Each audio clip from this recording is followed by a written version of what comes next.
당대 세계에서 최고의 배우였던 여배우의 유언입니다. 난 여자로서 가질 것을 다 가졌습니다.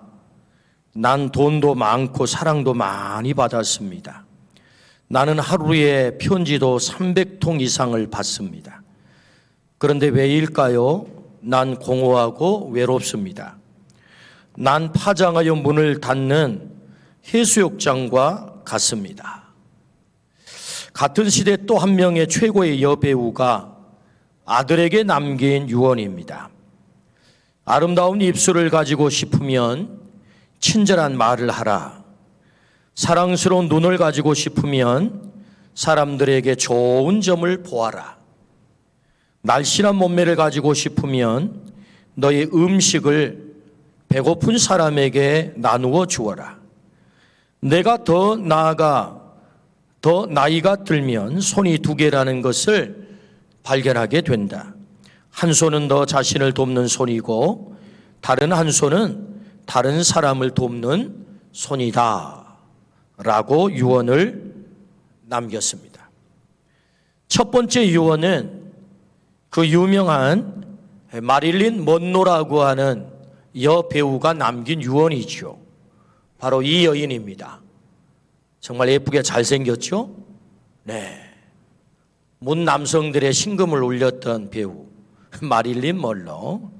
그리고 두 번째 유언은 이 먼로에 결코 뒤지지 않는 세기의 가장 아름다운 배우로 알려져 있었던 오드리 헵번의 유언이지요. 바로 이 여인입니다. 깜찍하게 생긴 것 같아요. 예. 두 사람은 1926년생이고 또 29년생입니다. 한 시대를 주름잡았던 최고의 배우들이었죠. 마릴린 먼로는 모든 것을 다 누렸습니다. 그러나 그녀의 생은 너무나 공허했습니다. 안타깝게도 36살 나이에 자살로 생을 마감했습니다. 그에 비해 오드리 헵번은 어린이의 생명 구호를 위해서 유니세프를 통해서 그의 전 생애를 불태웠습니다. 때문에 가장 아름다운 배우라는 타이틀을 가지게 되었죠. 두 사람은 극명한 생의 두 길을 걸었습니다. 한 사람은 사망의 길을, 한 사람은 생명, 살림의 길을 걸었던 것입니다.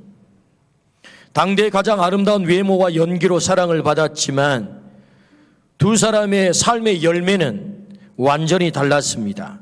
한 사람은 공허와 불행이었고 또 한 사람은 생명과 행복이었습니다. 우리에게도 우리 인생길에도 늘 이 두 길이 있다는 사실을 기억해야 됩니다. 우리가 이 땅을 떠나는 날 어떤 길을 걸었는지 역사가 그것을 말하겠지요. 생명의 길을 걸었는지 혹은 사망의 길을 걸었는지. 오늘 본문은 그 두 길을 말씀하십니다. 너무나도 심각하고 중요하기에 모세 선생님의 유언으로 주시는 말씀입니다. 두 길은 무엇일까요? 생명과 복, 사망과 화, 이 두 길이 있다라고 정확하게 우리에게 말씀을 하십니다. 하나님은 극명하게 두 길을 대조시킵니다. 이렇게 섬뜩한 두 길을 비교해서 말씀하시는 이유가 무엇일까요? 사랑하는 그 백성이 반드시 걸어야만 하는 길을 제시하고자 이렇게 극명하게 두 길을 대비시켜서 말씀하는 거지요. 반드시 걸어야 될 길이 있다. 그것은 생명과 복의 길이다. 절대로 걸어서는 안 되는 길이 있다. 그것은 사망과 화의 길이다. 이것이 주님께서 우리에게 안타까이 두 길을 극명하게 대조하면서 보여주시는 하나의 충격 요법으로서 우리에게 주시는 말씀이죠. 주님은 오늘 우리들에게도 두 길을 말씀하십니다. 같은 시간, 같은 생명, 같은 달란트를 가지고 어떤 사람은 생명의 길을, 또 어떤 사람은 사망의 길을 걷습니다. 하나님은 우리를 향한 마음이 무엇일까요?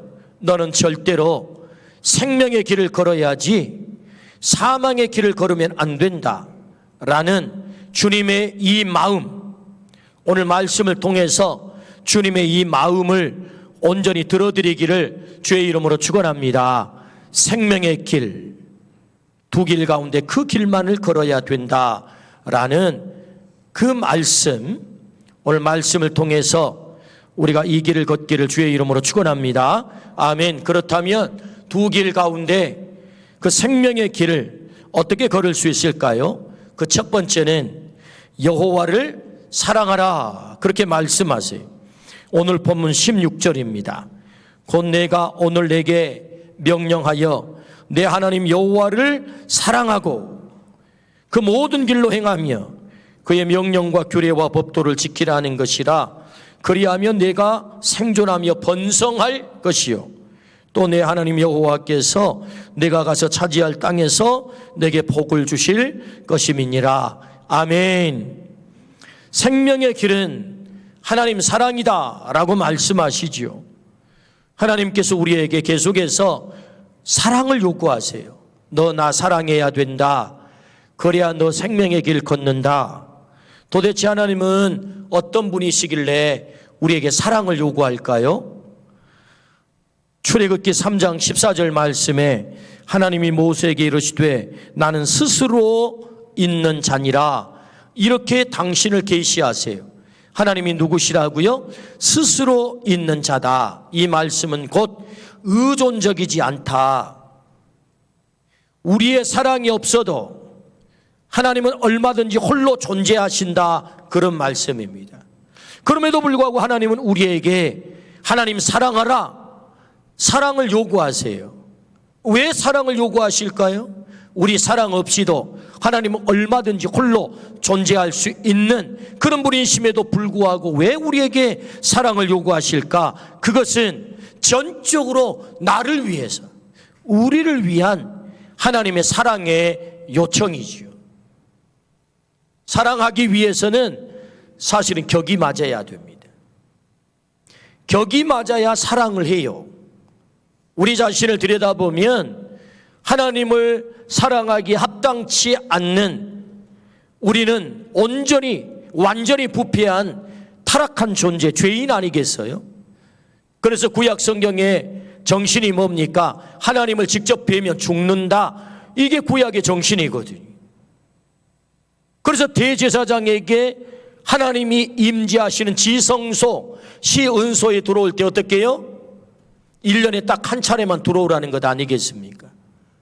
그래서 그 하나님을 잘못 뵈게 되면 죽기 때문에 줄을 연결시켜서 그리고 방울을 달고 들어와라. 소리 안 나면 끌어내야 된다는 것 아니겠습니까? 이게 구약의 정신이거든요.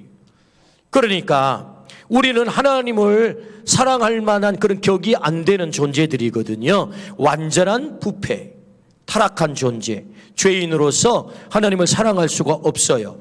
그럼에도 불구하고 하나님께서 우리에게 사랑하라 라고 말씀하시면 우리의 격을, 내가 너를 사랑할 만큼 내가 너를 격을 높여줄게 라고 하는, 하나님이 우리에게 격상시켜 주시는, 너를 내 사랑의 파트너로 삼을 거야, 너를 내 사랑의 파트너로 삼을 거야 라면서 하나님께서 우리에게 사랑을 요구하시는 거라고요.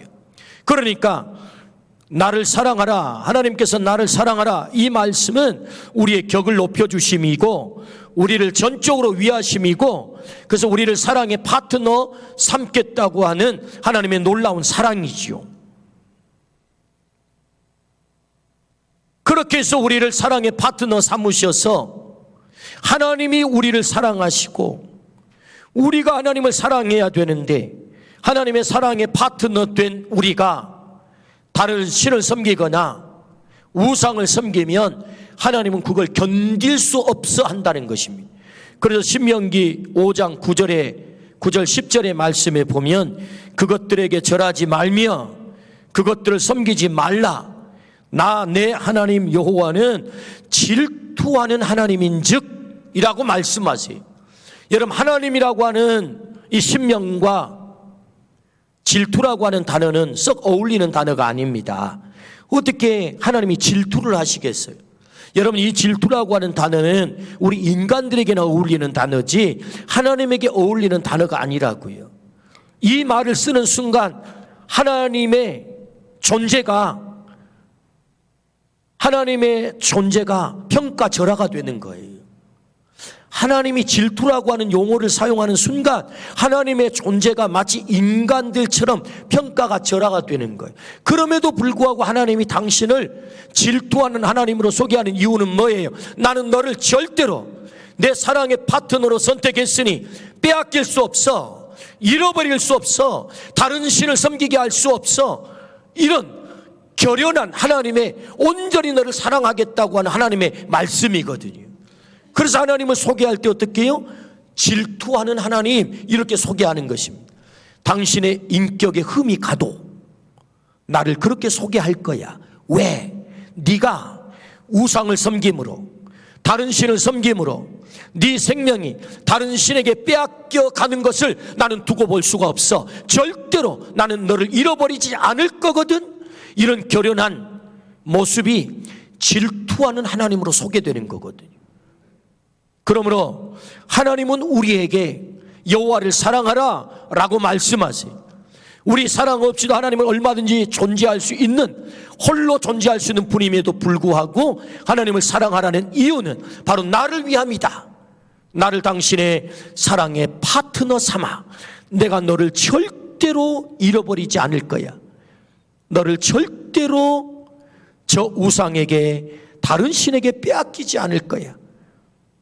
네가 날 사랑해야 너는 오늘 뭐라고 말씀합니까? 10절에 나를 사랑하고 내 계명을 지키는 자에게는 천대까지 은혜를 베푸시느니라. 할렐루야. 몇 대까지요? 천대까지.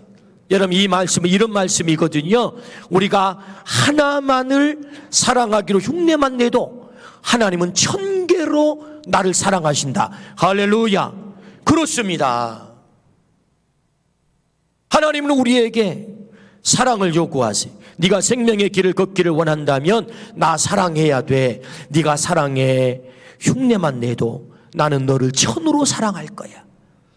그러므로 여러분, 하나님께서 우리를 사랑하시는 이 놀라운 사랑을 깨닫고 우리가 하나님의 감히 사랑의 파트너가 됨을 믿고 하나님을 사랑하기를 주의 이름으로 축원합니다. 사랑할 때 네가 생명의 길, 복의 길을 걷게 된다라고 말씀하세요. 우리가 하나님을 온전히 사랑하기를 주의 이름으로 축원합니다. 아멘. 하나님은 우리에게 어떻게 사랑하라고 말씀하시죠? 신명기 6장 4절에서 5절입니다. 이스라엘아 들으라. 우리 하나님 여호와는 오직 유일한 여호와이시니 너는 마음을 다하고 뜻을 다하고 힘을 다하여 내 하나님 여호와를 사랑하라. 여기 마음은 레밥이라고 합니다.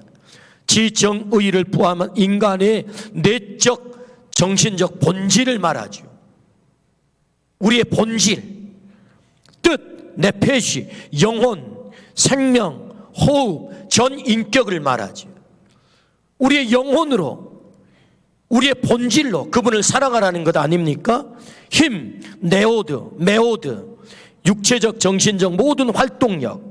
다시 말하면 하나님을 사랑할 때 마음, 뜻, 힘을 다해서 너의 본질, 너의 영혼으로 너의 모든 것을 바쳐 하나님을 사랑하라 라고 말씀하세요. 오늘 우리가 하나님을 그렇게 사랑하기를 축복합니다. 그럴 때 생명의 길을 걷게 된다라고 약속하시지요. 우리 주님께서 부활하신 후에 갈릴리 바닷가를 찾습니다. 베드로에게 묻죠. 요한의 아들 시몬아, 네가 나를 사랑하느냐? 베드로 대답해야지요. 예, 내가 주님을 사랑하는 줄 주께서 아시나이다 라고 대답해야 되는데 대답이 잘 안 나와요. 왜? 전과가 있거든요. 내가 죽는 자리까지도 주님 따라가겠습니다. 근데 어떻게 했죠? 부인했거든요. 이 전과 때문에 요한의 아들 시몬아, 네가 나를 사랑하느냐? 사랑을 요구하는 주님 앞에 사랑한다고 쉽게 대답이 안 나와요. 아마 우물쭈물쭈물 하다가 겨우 모기만한 소리로 예, 내가 주님을 사랑하는 줄 주께서 아시나이다. 아마 이렇게 얘기했어요. 베드로가 아마 이렇게 얘기했을 거라고요. 정말로 주님을 베드로의 마음속에 사랑하고 싶은 마음은 있었지만 자신의 연약함 때문에 주님 앞에 사랑한다고 마음껏 고백을 못해요. 그런데 여러분, 이 베드로 사도가 나중에 어떻게 되지요? 생케비치라고 하는 코바디스 도미네라를 그 소설을 쓴 소설가에 의해서 베드로 사도의 마지막 모습이 어떻게 표현됩니까? 코바디스 도미니, 주의 어디로 가시나이까? 이 작품에 보면 베드로가 박해를 피해서 아피아고다를 걷고 있거든요. 태양을 등지고 빛과 같은 예수님이 나타나셨어요. 베드로 앞에 걸어오십니다. 지금 베드로는 로마를 빠져나가 생명을 살리겠다고, 생명 부지하겠다고 그 자신의 양들을 버리고 도망치는 길이거든요. 아피아가도. 그때 베드로 사도가 다가오는 주님을 향하여 이렇게 묻죠. 코바디스 도미니, 주여 어디로 가시나이까? 그때 주님이 대답합니다. 네가 내 양을 버린다면 다시 십자가에 매달리러 내가 로마로 들어가야 하리라. 그리고 그 길을 가시는 거예요. 그래서 이 음성을 들은 베드로 사도가 도망가던 길을 되돌이켜서 자신이 버리고 떠나온 양들에게로 다시 들어가지요. 로마에 들어가 그는 체포를 당합니다. 그리고 그가 십자가에 달려 죽게 되지요. 우리 주님께서 달려 돌아가신 이 십자가 내가 어떻게 똑바로 질 수 있겠습니까? 저를 거꾸로 못 박아 죽여주시오. 그는 주님을 너무너무 사랑하기에, 주님을 너무너무 사랑하기에 주님을 위해서 그의 몸을 온전히 제물로 드리게 되지요. 그의 눈에서, 그의 코에서, 그의 입에서 붉은 피가 다 빠져 흘러나오며 그는 주님을 위하여 웃으며 그의 목숨을 하나님 앞에 드리지요. 온전히 주님을 사랑함으로 베드로 사도가 위대한 제자라고 하는 이름을 얻게 되지요. 이것이 생케비치를 통하여서 마지막 보여주신 베드로 사도의 모습이거든요. 주님을 사랑했을 때 베드로 사도가 위대한 사도, 위대한 제자, 생명의 길을 걷게 된 줄로 믿습니다. 아멘. 감리교를 세운 요한 웨슬레의 어머니 수산나 웨슬레가 탄광촌에서 목회하는 가난한 목회자의 아내로 살게 됩니다. 수산나는 19명의 자녀를 낳아서 13명을 키웠습니다. 그녀는 훌륭한 신앙인이라면 위대한 믿음의 가정을 만들어야 하고, 믿음의 가정은 아이들에게 가정교육에 달려있다, 아이들의 가정교육에 달려있다, 그렇게 생각을 했어요. 매일 가족 성경 공부와 기도회를 저녁 6시부터 9시까지 했다고 합니다. 밤 9시에 경건 기도회가 끝나면 아이들과 이렇게 문답을 하곤 했다고 합니다. 얘들아, 너희는 누구지? 우리는 위대한 어린이들입니다. 누가 너희를 위대하다고 했지? 하나님께서 우리를 위대한 사람이라고 했습니다. 그러면 너희들은 지금 무엇을 하고 있지? 예, 우리는 지금 역사를 창조하고 있습니다. 그 일을 누가 하게 했지? 우리를 위대하게 쓰시기를 원하시는 하나님께서 하게 했습니다 라고 대답을 했다고 해요. 그리고 그 대답이 끝나면 아멘 하고 잠자리에 들었다고 합니다. 어렸을 때부터 그의 어머니 수산나는 그의 자녀들에게 하나님 사랑을 가르쳤어요. 이 사랑을 가르쳐 놓았을 때 존 웨슬레, 찰스 웨슬레, 이 땅의 역사를 바꿔놓는 위대한 인물들이 태어나게 된 것입니다. 여러분, 존 웨슬레는 감리교를 창시했던 영국의 역사를 바꿔버렸던 위대한 인물 아니겠습니까? 하나님을 사랑하도록, 하나님 사랑을 가르쳤을 때, 그의 어머니의 사랑을 배웠을 때 그를 통해서 많은 사람들에게 생명의 길이 열렸다라고 우리에게 역사적인 교훈을 주고 있지요. 할렐루야. 그렇습니다. 우리가 두 길 가운데 생명의 길 어떻게 걸을 수 있습니까? 하나님을 사랑하라 라고 말씀하세요. 우리 모두가 마음, 뜻, 힘을 다해서 하나님을 온전히 사랑하기를 주의 이름으로 축원합니다. 아멘. 두 번째, 어떻게 두 길 중에 생명의 길을 걸을 수 있을까요? 오늘 두 번째 말씀하십니다. 생명을 택하라 라고 말씀하세요. 오늘 19절입니다. 내가 오늘 하늘과 땅을 불러 너희에게 증거를 삼노라. 내가 생명과 사망과 복과 저주를 내 앞에 두었은즉 너와 내 자손이 살기 위하여 생명을 택하고 라고 말씀하세요. 너와 내 자손이 살기 위하여 뭐를 택하라고요? 생명을 택하라 라고 말씀하십니다.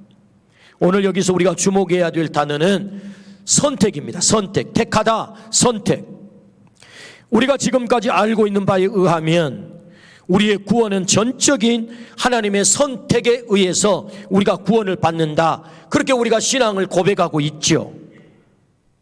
에베소 1장 4절부터 5절 말씀에 곧 창세전에 그리스도 안에서 우리를 택하사, 누가요? 그리스도가 우리로 사랑 안에서 그 앞에 거룩하고 흠이 없게 하시려고 그 기쁘신 뜻대로 우리를 예정하사 예수 그리스도로 말미암아 자기 아들들이 되게 하셨으니, 우리의 구원에 있어서 하나님이 미리 예정하신 줄로 믿습니다.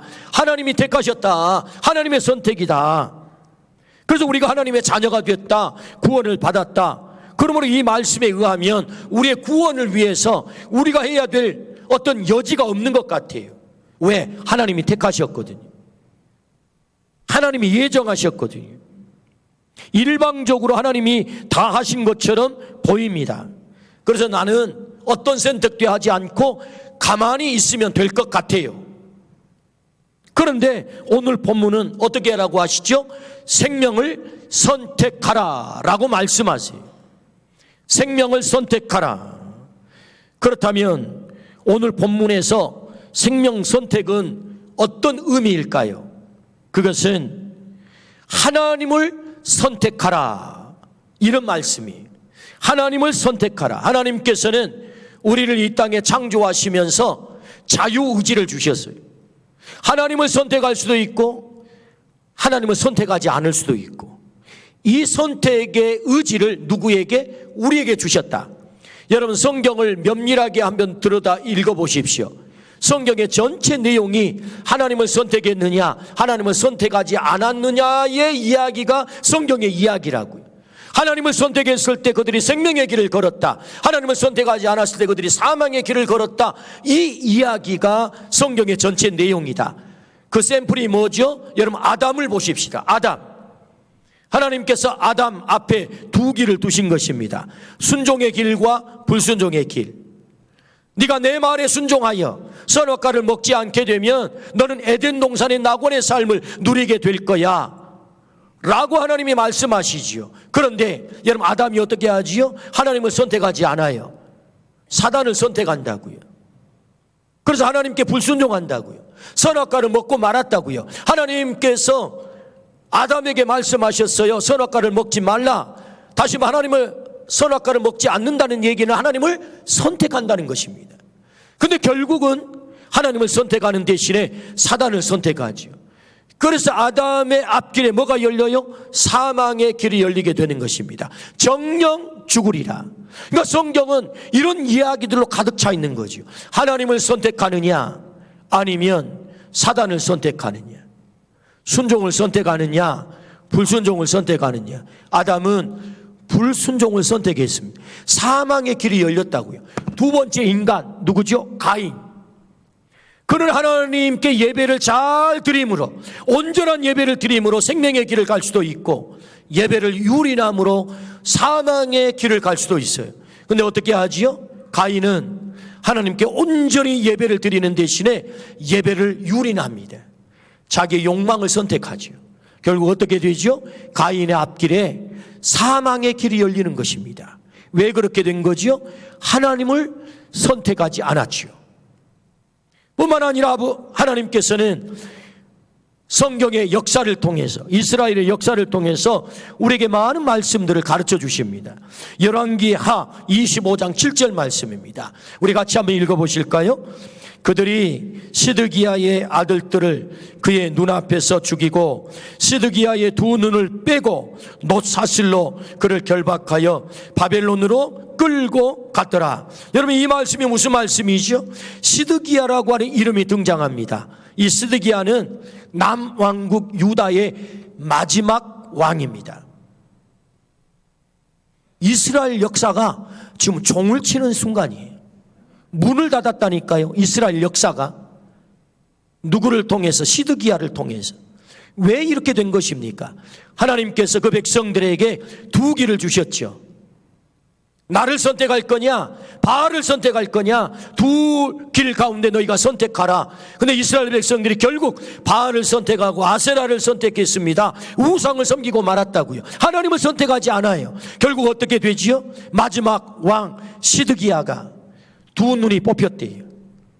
400km가 되는 저 바벨론 땅까지 그는 끌려가게 됩니다. 그만 끌려갑니까? 이스라엘 백성 전체가 포로가 되어서 끌려갑니다. 왜 그렇게 된 것입니까? 하나님을 선택해야 될 이스라엘 백성이 바알을 선택하고 말았다고요. 그러므로 오늘 주님께서 말씀하세요. 생명을 선택하라. 이 말씀은 하나님을 선택하라. 오늘 우리 모두가 생명을 선택하기를 주의 이름으로 축원합니다. 하나님을 선택하기를 주의 이름으로 축원합니다.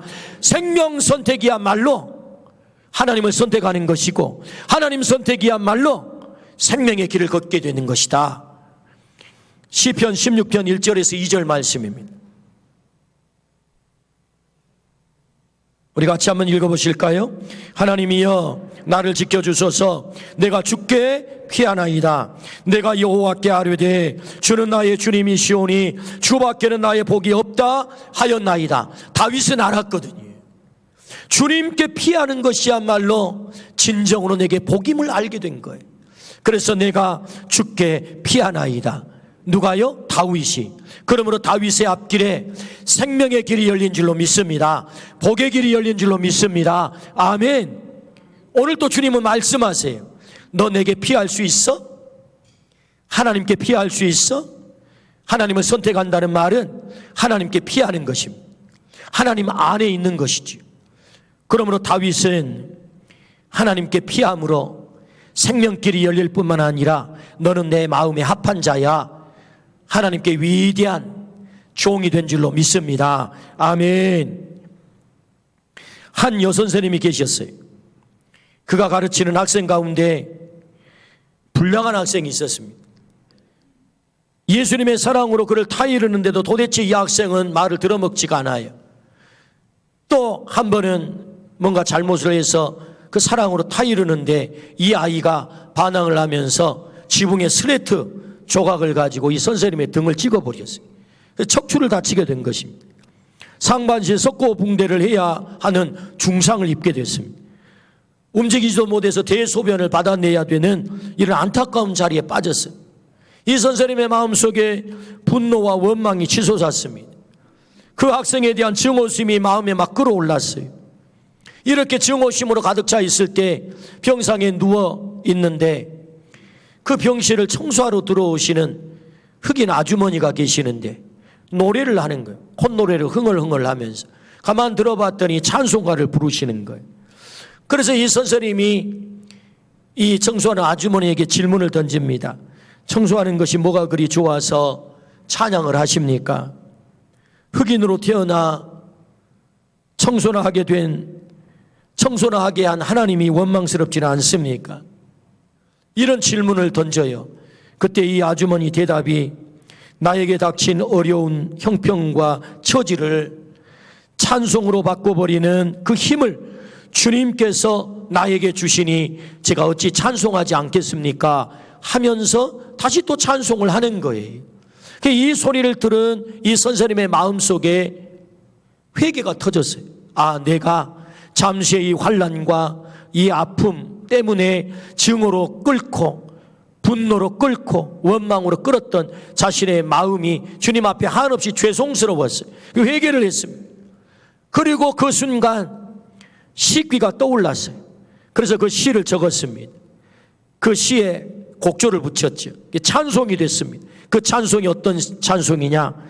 주 안에 있는 나에게 딴 근심 있으랴 십자가 밑에 나아가 내 짐을 풀었네.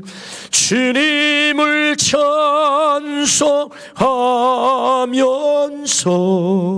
할렐루야 할렐루야 내 앞길 멀고 험해도 나 주님만 따라가리. 아멘. 엘리자베스 에드먼 휘시라고 하는 작사가예요. 주 안에 있을 때 내게 무슨 근심이 있겠습니까? 주 안에 있을 때 내 삶에 진정한 복이 있습니다. 그런 찬양의 가사를 그가 쓰게 된 거지요. 그러므로 주님 말씀하세요. 주께 피하라. 하나님께 피하라. 결국 하나님을 선택한다는 것은 하나님께 피하는 것입니다. 다윗이 하나님께 피했을 때 그 앞길에 생명의 길과 복의 길이 열렸다라고 말씀하세요. 그러므로 생명의 길을 어떻게 걸을 수 있겠습니까? 생명을 선택하라. 우리 주님이 말씀하세요. 온전히 주님께 피하기를 주의 이름으로 축원합니다. 아멘. 하나님은 우리 앞에 두 길을 두셨다라고 말씀하세요. 생명의 길, 사망의 길. 우리 하나님은 우리에게 절대로 너 사망의 길, 화의 길을 걸으면 안 돼. 생명의 길 걸어야 돼 라고 안타까운 마음으로 모세의 입을 통하여서 우리에게 유언하시지요. 왜 유언으로 말씀하셨겠어요? 이 말씀이 너무 중요하다는 거지. 네 앞에 생명의 길이 있는데 너 반드시 그 길 걸어야 된다. 어떻게 걸을 수 있을까요?